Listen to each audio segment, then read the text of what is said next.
Hi, Bobby Thompson here from Crochet Guru, and welcome back to my lesson number 2 on my Learn How to Crochet series. Now in this lesson I'm going to show you the 2 best ways of holding a crochet hook. Okay, so what I'm going to do is get started by showing you how to hold your hook. Now there are a couple ways to do this, but I'm first going to get just a little technical.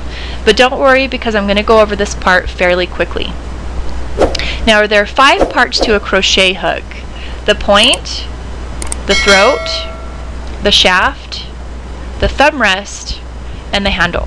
Now I don't want you to get nervous and think that you have to learn all of these areas on the hook, because the only areas I even want you to be concerned with are the handle and the thumb rest.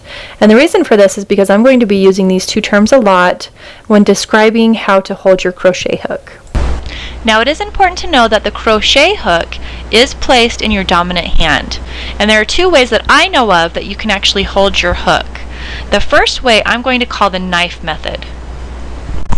Now I'm sure you're probably wondering why I'm holding a knife, but to be honest with you, I feel this is the easiest way to help you understand how we're going to be holding our crochet hook.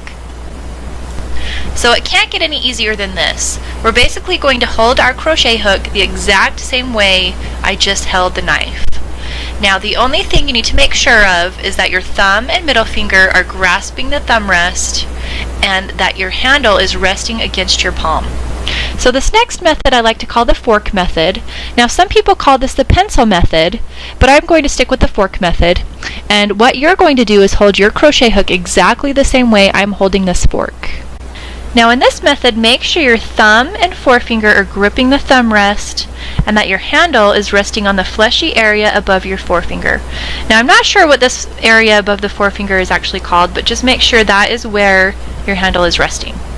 Now this way is actually a little bit more uncomfortable for me, so I don't use this method. But a lot of people prefer it this way. So really it's just up to you, and more importantly your comfort.